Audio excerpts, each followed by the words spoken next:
Hi Cancer, welcome. So tingnan natin kung ano yung mensahe sa'yo. So be open-minded po, hindi halos lahat makaresonate. Thank you nga po pala sa mga nagsusubscribe, sa mga bumabalik. Maraming pong salamat. Give me the message for Cancer. Ano yung mensahe sa'yo? Give me the message for Cancer.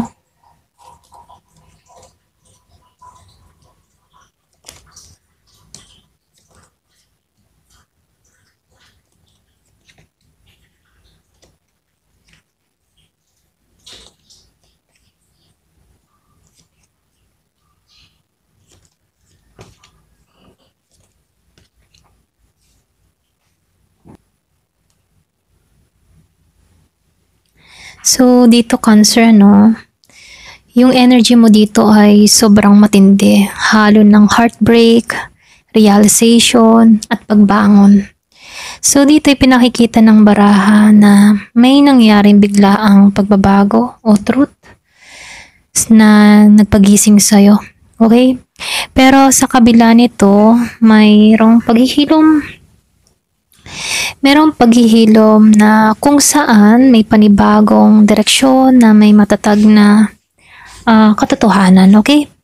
So, nakikitaan ko rin dito na may nangyaring pagguho, biglaang pagbabago sa relasyon. So, dito, no, nakikitaan ko rin dito yung sitwasyon mo, meron kang nakitang katotohanan na hindi mo inaasahan dito, okay? So, nakikitaan ko rin dito, merong natumba yung mga tipong may natumba sa dati mong paniniwala.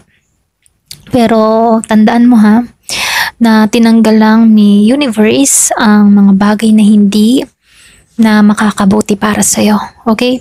So, dito, no, nakikitaan ko rin dito na merong isang malalim na koneksyon, soulmate energy, na maaring ito ang taong nasira o tinamaan ng the tower moment, okay? So dito, no, sinasabihan ka rin dito na ang relasyon na ito ay matindi yung chemistry, pero kailangan ng tamang desisyon. Puso ba o yung isip ang uunahin dito, no? Kumbaga may paglalaban ng puso or isip mo, okay? So dito, no, sa Three of Swords, dito pumasok yung sakit, pagtataksil o hiwalayan na may sugat sa puso na dulot ng hindi pagkakaunawaan. So nakikita ko rin dito yung pagtataksil na ito, dito nawala yung tiwala mo Cancer. Ito yung yugto ng pag-iyak bago ang paghilom. Kumbaga, dun mo naranasan yung luha, umiyak ka ng sobra. So, dito, no, nakikitaan ko rin dito, pakiramdam mo, na-stuck ka din sa sitwasyon. Parang nakulong ka sa matindi mong emosyon, sa sitwasyon na hindi mo kontrolado. Pero, tandaan mo, ang kakulang ito ay gawa lang ng takot. Okay, takot yung pag-stuck. Kaya mong kumawala dito. Okay? Kung pipilian mong bitawan itong sakit na nararamdaman mo dito. So dito, no, meron akong nakitang parating sa'yo. Okay? Na aksyon, merong mensahe, isang taong biglang babalik or magpapaliwanag. Mabilis to, diretso, at minsan padalos-dalos.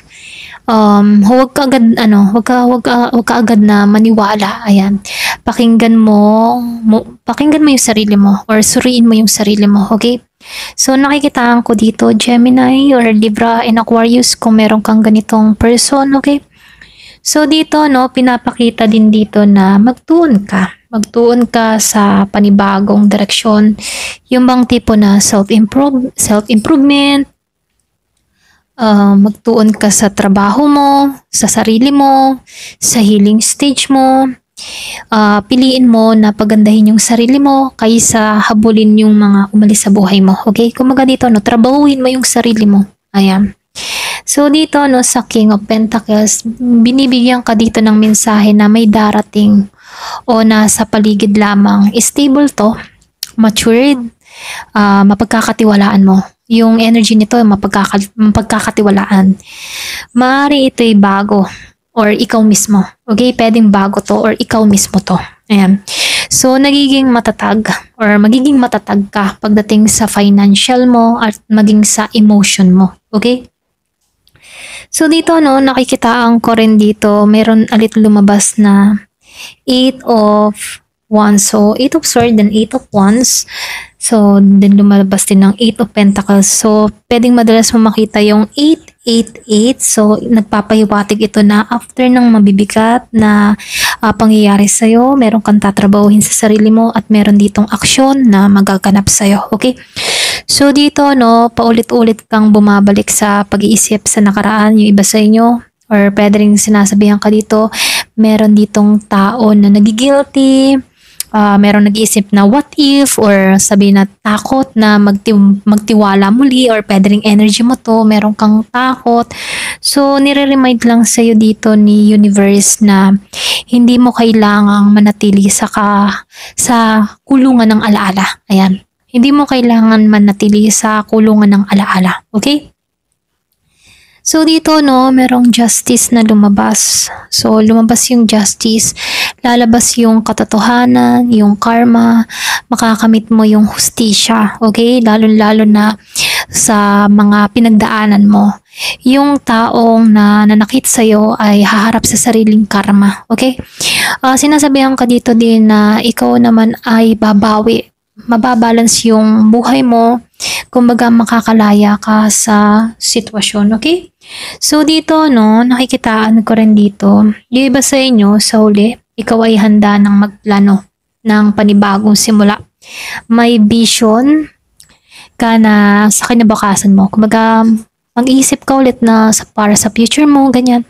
Hindi mo na gusto yung dati, okay? Yung mga dating pinagdaanan mo. Ready ka na sa moving forward at sa i-claim mo na rin yung kapayapaan mo. So dito, meron lang pinakabuot na mensahe. Cancer, dumaan ka man sa matinding gulo, pagtataksil at pagkalito. Pero lahat ng iyon ay paraan para makita mo yung tunay mong halaga. Okay? Sa pagbangon mo, magiging matatag ka, mas marunong magmahal ng tama, hindi lang todo, okay? Tama, balance. So dito darating yung hustisya at bagong simula na mas payapa, okay? Ayan, hanggang dito na lamang po. Thank you for watching. Love and peace.